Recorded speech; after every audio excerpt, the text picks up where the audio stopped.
Hello everyone, welcome to our channel RPSC dreamer. आशा करता हूँ आप लोग स्वस्थ होंगे और अपनी पढ़ाई को निरंतर जारी रख रहे होंगे। तो आज की इस लेक्चर सीरीज़ में हम जो मारवाड़ चित्रशैली है उसको पढ़ेंगे और ये जो पार्ट 2 होगा, हमारी जो राजस्थान की चित्रकला है उसका। पार्ट 1 के अंदर हमने मेवाड़ की चित्रशैली को डिस्कस किया था और अब हम मारवाड़ की चित्रशैली को डिस्कस करेंगे। और अभी हम जो है मैंने एक चीज़ चेंज करी है अभी इसके अंदर कि मैं पीपीटी से पढ़ाने की बजाय जो है मैं आपको राइटिंग में जो है अपने नोट्स वगैरह या फिर इस तरीके से मैं प्रोवाइड करवाऊँगा ताकि आपको जो है एक बेटर अंडरस्टैंडिंग इसके अंदर हो सके। और इसके अंदर जो है हम इन डिटेल डिस्कशन की बजाय हम उन बड़े बड़े या इंपॉर्टेंट पॉइंट्स को डिस्कस करने की कोशिश करेंगे जो कि हमारे एग्ज़ाम पॉइंट ऑफ व्यू से काफ़ी इंपॉर्टेंट होते हैं और उन्हीं को हमको याद रखना है। तो चलिए शुरू करते हैं, ठीक है। तो मारवाड़ चित्रशैली के संबंध में अगर हम बात करें तो ये एक पिक्चर जो है इसमें दिखा रखी है, मारवाड़ चित्रशैली या जोधपुर शैली से संबंधित है। और मारवाड़ चित्रशैली ब्रॉडली अगर हम देखें तो मारवाड़ चित्रशैली में क्या क्या आ जाता है, तो एक तो आ जाती है जोधपुर शैली, ठीक है। और उसके बाद आ जाती है बीकानेर शैली, ठीक है। और तीसरे नंबर पे आ जाती है हमारे पास किशनगढ़ शैली, ठीक है, जिसके बारे में हम डिस्कशन करेंगे। और फोर्थ जो पॉइंट आता है वो आती है हमारे पास जैसलमेर शैली, ठीक है, जैसलमेर शैली आती है। और उसके बाद आ जाती है नागौर शैली। और उसके बाद लास्ट में जो हम हैं अजमेर शैली को पढ़ेंगे। अजमेर शैली को आप जो है अलग से भी इसको सोच सकते हैं, ठीक है। तो ये सारे शैलियों के बारे में हम डिस्कशन करेंगे। तो सबसे पहली जो शैली आती है वो आती है हमारे पास जोधपुर चित्रशैली। तो अभी हम बात करते हैं जोधपुर चित्रशैली के बारे में। तो जो जोधपुर शैली है इसका जो विकास क्रम है, विकास जो है इसका वो हुआ था लगभग 17वीं शताब्दी के आसपास से, ठीक है। तो 17th सेंचुरी जो है 17वीं शताब्दी के आसपास जो है इसका विकास होता है, ठीक है, जोधपुर शैली का। और उसके साथ साथ अगर हम बात करें तो उसके साथ साथ अगर हम चीज़ें इसके अंदर देखें तो सबसे पहले जो है रागमाला का चित्रण किया गया था, ठीक है। रागमाला का चित्रण किया गया था और ये किसके द्वारा किया गया था, ये वीर जी के द्वारा किया गया था। और ये कहाँ पे किया गया था, पाली के अंदर डिस्कशन, पाली के अंदर इसका हुआ था, ठीक है। तो आपको एक चीज़ याद रखनी है कि रागमाला का जो चित्रण है वो जोधपुर या फिर मारवाड़ शैली से संबंधित है। और इसका चित्रण किसके द्वारा किया गया था, तो इसका चित्रण वीर जी के द्वारा किया गया था। और कहाँ पे किया गया था, तो ये पाली के अंदर किया गया था। ये पहली चीज़ हो गई इसके अंदर, ठीक है। प्लस इस पे जो है गुजरात प्लस मुग़ल जो है, मुग़ल शैली का प्रभाव है इसके ऊपर। अब आपको ये पता होगा कि जो है मोटा राजा उदय सिंह के बाद से ही जो है मालदेव के पतन के बाद जो है धीरे धीरे मुग़लों से संबंध स्थापित हो चुके थे। तो मुग़ली प्रभाव यहाँ पे देखने को मिलता है। और चूंकि गुजरात से निकटता है तो गुजरात से निकटता के कारण यहाँ पे क्या देखने को मिलता है, गुजराती प्रभाव भी यहाँ पे देखने को मिलता है, ठीक है। और ये जो है रागमाला का चित्रण ये 1623 के अंदर किया गया था वीर जी के द्वारा और पाली के अंदर इसको किया गया था, ठीक है। उसके बाद जो आता है हमारा जो शासक थे जसवंत सिंह, महाराजा जसवंत सिंह थे। जसवंत सिंह प्रथम जो शासक थे हमारे, जसवंत सिंह प्रथम के काल को स्वर्ण काल कहा जाता है, ठीक है। तो जसवंत सिंह के काल को स्वर्ण काल कहा जाता है।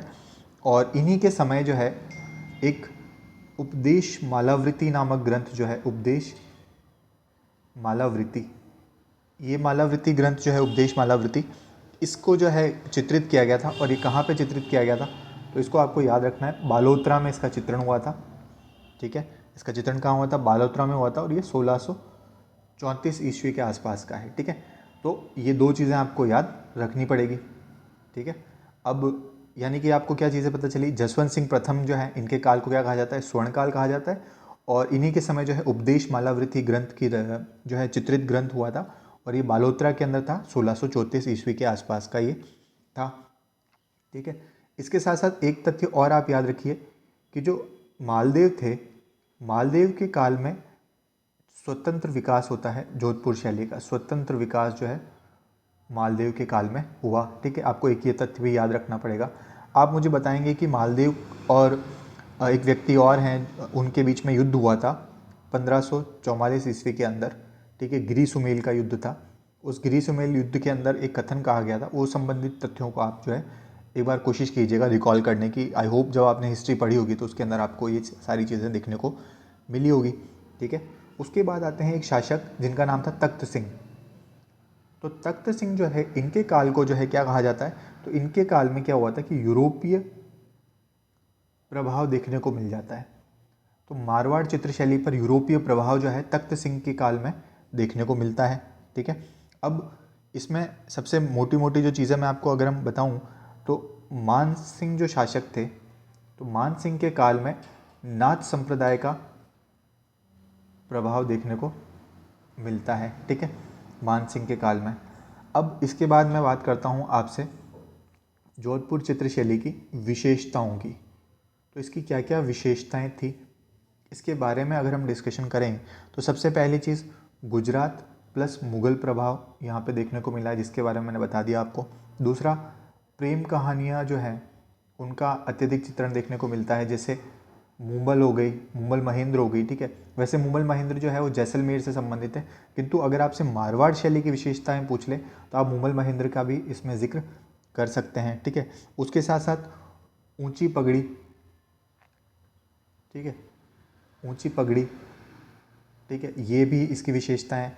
चौथा चीज़ जो महिलाओं से संबंधित है वो बादामी आँखें, ठीक है, बादामाकृत आँखें, क्योंकि हमने मेवाड़ के अंदर क्या विशेषता देखी थी, मेवाड़ में हमने देखा था मीन मत्स्याकृत या फिर मीनाकृत आँखें के बारे में हमने बात करी थी। ठीक है, मीनाकृत देखी थी, लेकिन यहाँ पे मारवाड़ शैली के अंदर क्या है, बादामी आँखें हैं। और लाल पीले रंगों का प्रयोग जो है बहुतायत में किया गया है। ठीक है, लाल पीले रंगों का प्रयोग इसके अंदर किया गया है। तो ये कुछ चीज़ें हैं। इसके अलावा आम का वृक्ष है, ठीक है, आम वृक्ष हो गया, ठीक है, और खंजन पक्षी जो है उसका भी यहाँ पे क्या है, चित्रण देखने को मिलता है। तो यानी कि विशेषताओं में गुजरात प्लस मुगल शैली का प्रभाव है, प्रेम कहानियों का वर्णन है, ऊंची पगड़ी है, बादामाकृत आँखें हैं, लाल पीले रंगों का प्रयोग है, आम वृक्ष और खंजन पक्षी जो है इनका बहुतायत में क्या किया गया है, चीज़ों को दर्शाया गया है। ठीक है, उसके अलावा विषय वस्तु की विविधता है। ठीक है, विषय वस्तु विविधता भी है। ठीक है, विषय वस्तु विविधता में हम देखें तो इसके अंदर जैसे रामायण का चित्रण भी देखने को मिलता है। उसके अलावा शिव पुराण है, ठीक है, शिव पुराण है, दुर्गा चरित्र है, ठीक है, दुर्गा चरित्र है, उसके साथ साथ ढोला मारू है, ठीक है, और निहालदे हो गई। तो आदि सारी सभी प्रकार से चित्रण जो है यहाँ पे देखने को मिलता है। ठीक है, अब जो इम्पोर्टेंट पार्ट आता है वो आता है इसके चित्रकारों के संबंध में। तो मैंने एक शॉर्ट में जो है जितने भी राजस्थान के चित्रकार हैं उनके बारे में मैंने बता रखा है, एक शॉर्ट्स में एक वीडियो डाल रखा है, आप ज़रूर से ज़रूर उसको देखें। आपका एक क्विक रिवीजन के रूप में, जैसे 1 मिनट का जो रिवीजन मॉड्यूल मैंने चला रखा है उसके अंदर वो सेकंड शॉर्ट है उसका, तो आप उसको देखिएगा। ठीक है, अब चित्रकारों में कौन कौन है, तो नारायण दास, ठीक है, अमरदास, बिशन दास, ठीक है, मतीराम, ठीक है, और उसके साथ साथ नाथो, डालो, ठीक है, फैजली।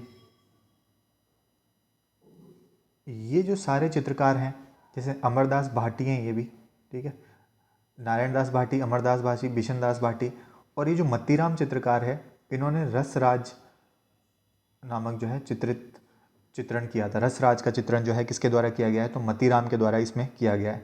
तो आई होप आपको ये सारी चीज़ें क्लियर हुई होगी। मैं आपको एक बार फिर से रिवाइज करवा देता हूँ। तो जोधपुर चित्रशैली के संबंध में हमने एक चीज़ देखी कि इसका विकास जो है 17वीं शताब्दी के आसपास जो है शुरू होता है।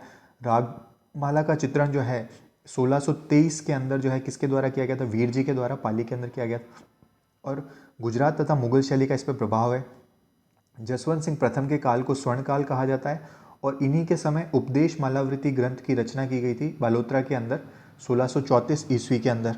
ठीक है, फिर मालदेव के समय स्वतंत्र विकास शुरू होता है। ये सभी प्रश्न पूछे गए हैं किसी किसी एग्जाम्स के अंदर। ठीक है, तख्त सिंह की बात करें तो इनके समय यूरोपीय प्रभाव देखने को मिलता है। मान सिंह के समय नाथ संप्रदाय था तो उनके समय वहाँ पे जो है नाथ संप्रदाय का प्रभाव देखने को मिलता है। ठीक है, और इन्हीं के काल में जो है नई परिपक्वता आती है। ठीक है, नई परिपक्वता भी इन्हीं के काल में आती है। विशेषताओं में देखा गुजरात और मुगल शैली का प्रभाव हो गया, प्रेम कहानियाँ हैं, ठीक है, ऊंची पगड़ी हो गई, जैसे ढोला मरवण की बात करी, निहाल दे की बात हो गई, ठीक है, ऊंची पगड़ी हो गई, बादामाकृत आँखें हो गई, लाल पीले रंगों का प्रयोग हो गया, आम वृक्ष और खंजन पक्षी का है। विषय वस्तु की विविधता है, जैसे कि रामायण, शिव पुराण, दुर्गा चरित्र, ठीक है, ढोला मरवण, निहाल दे आदि सारी चीज़ें हो गई। चित्रकारों में देखा नारायण दास, अमरदास, बिशन दास, मतीराम, नाथो, डालो और फैज अली। तो आई होप आप लोगों को जो है जोधपुर चित्रशैली से संबंध में सारी चीज़ें वो क्लियर हुई होगी। और अब हम जो नेक्स्ट हमारा जो पार्ट आता है, जो सेकंड हमारी चित्रशैली आती है, उसको हम डिस्कस करते हैं। इसको मैं दूसरे पेन से लिख लेता हूँ, और वो है बीकानेर शैली। ठीक है, अभी हम बात करते हैं बीकानेर चित्रशैली की। बीकानेर चित्रशैली जो है ये भी एक महत्वपूर्ण मारवाड़ शैली का ही एक अंग है। और उसके अंदर अगर हम बात करें तो इसको जो है मुख्यतः प्रकाश में लाने का, या फिर इसको जो है मुख्यतः प्रमुख बनाने का जो श्रेय है, इस पे जो रिसर्च की गई थी, इस पे जो रिसर्च की गई थी वो किसके द्वारा की गई थी? तो वो की गई थी एलपी तैसीतोरी के द्वारा। ठीक है, एलपी तैसीतोरी के द्वारा जो है इस पे रिसर्च की गई थी, और इन्होंने जो है अलग अलग प्रकार से जो है वहाँ पे विभिन्न चित्रों को जो है इन्होंने प्रकाश में लाने का श्रेय भी जो है एलपी तैसीतोरी को ही जाता है। ठीक है, और अब इसमें हम बात करें तो एक शासक हुए थे कर्ण सिंह। ठीक है, तो कर्ण सिंह जो है ये अपने काल में जो है, इनके समय अली रज़ा और रुकनुद्दीन, ठीक है, अली रज़ा और रुकनुद्दीन नामक जो दो कलाकार हैं ये हुआ करते थे। ठीक है, और उसके साथ साथ जब एक शासक और थे केसरी सिंह, तो केसरी सिंह जो शासक थे, इन्होंने दिल्ली से जो है उस्ताद कादिर नाम का जो चित्रकार था, उस्ताद कादिर, इसको दिल्ली से बुलाया। ठीक है, और इसको जो है उस्ताद कादिर को पास्ता उस्ताव के नाम से भी इसको जाना जाता था। ठीक है, ये उस्ताद कादिर था। और एक चीज़ और याद रखिएगा, ये जो रुकनुद्दीन है, ये रुकनुद्दीन जो थे, इनके जो वंशज थे, इनके वंशजों को जो है क्या कहा जाता है? उस्ता कला जो है की शुरुआत करवाई थी। ठीक है, तो इनके जो वंशज थे, इन्होंने किसकी शुरुआत करी थी? उस्ता कला की शुरुआत करी थी। ठीक है, तो तभी आप देखेंगे कि जो बीकानेर शैली है ना, ये जो बीकानेर शैली है आपकी, ये बीकानेर शैली में मुख्यतः दो प्रकार के जो है कलाकार देखने को मिलते हैं। एक तो है उस्ता कला, ठीक है, एक है मथेरन। अब आप बोल रहे होंगे उस्ता कला क्या है? तो ऊंट के ऊपर जो विभिन्न प्रकार का जो साजो सज्जा की जाती थी, उनके ऊपर जो विभिन्न कलाकृतियाँ बनाई जाती थी ऊंट के ऊपर, तो उसी को क्या कहा जाता था? उस्ता कला कहा जाता था। ठीक है, इसके जो चित्रकार थे उनमें हम देखें तो अली रज़ा हो गए, रुकनुद्दीन हो गए, ठीक है, ठीक है, कायम हो गए, कासिम हो गए, ठीक है, और इसके अलावा शाह मोहम्मद हो गए। ठीक, ये सारे जो चित्रकार थे ये उस्ता कला से संबंध रखते थे। और जबकि अगर हम बात करें मथेरन शैली की, तो मथेरन के अंदर थे मुन्ना लाल, मुकुंद, ठीक है, राम किशन, जय किशन और चंदूलाल। ठीक है, तो मुन्ना लाल, मुकुंद, राम किशन, जय किशन, चंदूलाल ये मथेरन शैली के थे। मथेरन मुख्यतः जो है जैन शैली का प्रभाव इनके ऊपर था। ठीक है, तो ये मुख्यतः जो है जैन धर्म को जो है जैन धर्मावलंबी थे। तो आई होप आप लोगों को ये सारी चीज़ें क्लियर हुई होगी। ठीक है, और उसके साथ साथ मैं अगर आपको एक चीज़ और बताऊं, तो आपने हिस्ट्री में पढ़ा होगा अनूप सिंह जो है वो गोलकोंडा वाला, जो बीजापुर गोलकोंडा वाला क्षेत्र है, वहाँ पे गए थे। तो इस वजह से जो है इनके काल में जो है मुख्यतः क्या था? गोलकोंडा शैली का, गोलकोंडा शैली जो है इसका प्रभाव कहाँ पे देखने को मिलता है? चित्रशैली पे देखने को मिलता है। उसके साथ साथ एक शासक और थे डूंगर सिंह। ठीक है, तो डूंगर सिंह के काल में क्या हुआ था? मुख्यतः यूरोपीय प्रभाव देखने को मिला था। ठीक है, तो अभी मैं आपको वापस एक बार दिखा देता हूँ इसके अंदर क्या क्या देखा हमने। बीकानेर शैली के अंदर हमने देखा कि भाई इस पे जो रिसर्च है, इस पे अन्वेषण का कार्य किसके द्वारा किया गया था? एलपी तैसीतोरी के द्वारा किया गया था। कर्ण सिंह जो है, कर्ण सिंह के काल में अली रज़ा और रुकनुद्दीन नामक जो है दो चित्रकार हुआ करते थे। केसरी सिंह के काल में क्या हुआ था? केसरी सिंह जो शासक थे, इन्होंने दिल्ली से एक उस्ताद कादिर नामक चित्रकार को बुलाया था, और इसी को क्या जाता था? पास्ता उस्ताव के नाम से भी जाना जाता था। और ये जो रुकनुद्दीन था, जो कि कर्ण सिंह के काल में जो है चित्रकार था, उसके जो वंशज थे उन्होंने उस्ता कला की शुरुआत करी। और उस्ता कला क्या होती है? ऊँट के ऊपर जो हम विभिन्न कलाएं करते हैं उसको कहा जाता है फिर हमने बात करी बीकानेर शैली के अंदर जो चित्रकार थे वो दो मुख्यतः उस्ता कला और मथेरन दो प्रकार से थे। और जो उस्ता चित्रकार थे उसमें अली रज़ा, रुकनुद्दीन, कायम, कासिम और शाह मोहम्मद थे। और मथेरन में मुन्नालाल, मुकुंद, राम किशन, जय किशन, चंदूलाल थे। फिर अनूप सिंह के काल में गोलकोंडा शैली का प्रभाव देखने को मिलता है और डूंगर सिंह के काल में यूरोपीय प्रभाव जो है देखने को मिलता है। ठीक है, अब हम इसके साथ साथ एक चीज़ और देखते हैं कि इसकी जो विशेषताएं थी वो क्या क्या थी। ठीक है, ताकि हम जो है मेंस ओरिएंटेड भी अगर हमारे पास 4-2-5 नंबर का सवाल आ जाता है तो हम उसको करने लायक रहें। ठीक है, तो इसकी विशेषताओं में सबसे पहली चीज़ है कि यहाँ पे दक्षिण प्रभाव देखने को मिलता है, क्योंकि यहाँ के जो शासक थे वो मुगल अभियानों पे गए थे दक्षिण में, तो इस वजह से दक्षिण प्रभाव देखने को मिलता है। दूसरा, लाल तथा पीले रंगों का प्रयोग यहाँ पे देखने को मिलता है, बहुतायत में है। ठीक है, विषय वस्तु में कृष्ण का है, रसिक प्रिया है। ठीक है, रसिक प्रिया का चित्रण किया गया है। ठीक है, उसके साथ साथ अगर हम बात करें तो इसके साथ साथ एक चीज़ और है कि लंबी आँखें हैं। ठीक है, लंबी आँखें हैं, नाक है। ठीक है, इसके अलावा पौराणिक चित्रण भी है। ठीक है, और उसके साथ साथ कामसूत्र का भी चित्रण यहाँ पे देखने को मिलता है। तो यानी कि दक्षिणी प्रभाव है, लाल पीले रंगों का कृष्ण, रसिक प्रिया, यानी कि विषय, ये सब क्या है, विषय वस्तु की विविधता है। ठीक है, इसको आप ऐसे भी लिख सकते हैं, विषय वस्तु विविधता। जब आप मेंस में इस तरीके के शब्दों का यूज़ करते हैं तो आपके जो मार्क्स हैं उसको ज़्यादा से ज़्यादा फैच होने का भी चांसेस रहते हैं। ठीक है, सब्जेक्ट मैटर जो है वो क्या है, वेरिड सब्जेक्ट मैटर है। ठीक है, तो आई होप आप लोगों को ये सारी चीज़ें क्लियर हुई होगी। बीकानेर शैली प्लस मारवाड़ शैली से संबंध में जो जोधपुर शैली है वो सारी चीज़ें क्लियर हुई होगी। ठीक है, इसको मैं आपको एक बार क्विक रिवीजन करवा देता हूँ। सबसे पहले हमने क्या बात करी, जोधपुर चित्र शैली की बात करी, जिसका 17वीं शताब्दी में विकास होता है। रागमाला का चित्रण पाली में वीर जी के द्वारा किया गया था। गुजरात मुगल शैली का प्रभाव है।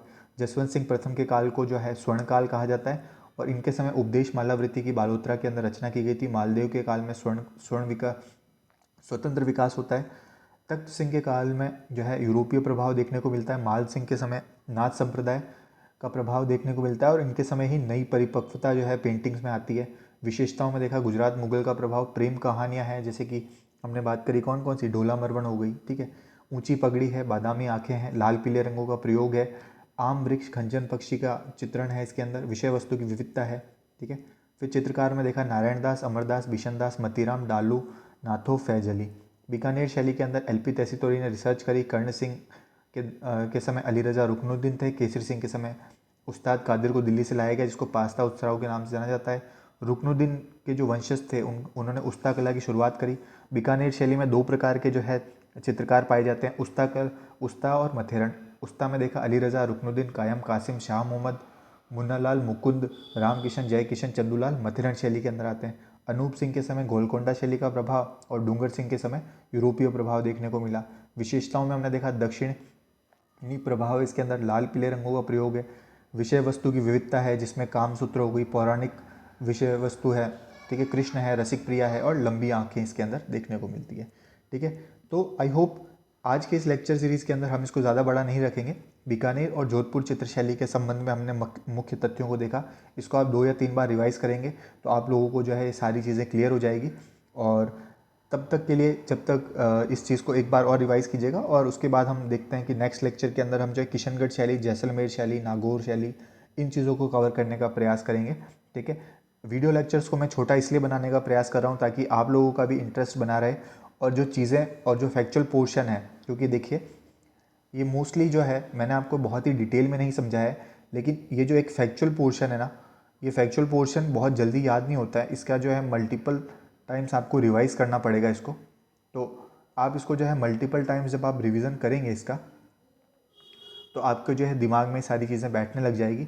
और सबसे इम्पॉर्टेंट चीज़ जो है इसके अंदर वो है चित्रकार। तो मैं चाहूँगा कि आप जो है चित्रकारों को सबसे पहले रटने का प्रयास करें और उसके साथ साथ फिर धीरे धीरे चीज़ों को लिंक करते चले जाएं। आपको जो है चीज़ें बहुत ज़्यादा अच्छे से याद भी रह पाएंगी और एग्ज़ाम के अंदर आप डिलीवर भी कर पाएंगे। ठीक है, तो तब तक के लिए आप लोग पढ़ते रहिए। ठीक है, और नेक्स्ट वीडियो में मैं आपको जो है चित्रकला का 3rd पार्ट लेके आऊँगा। और तब तक के लिए धन्यवाद। और आपको कोई भी डाउट हो तो आप कमेंट सेक्शन के अंदर मुझे बता दीजिएगा, मैं उसको सॉल्व करने का प्रयास करूँगा। ठीक है, धन्यवाद, जय हिंद, राम राम।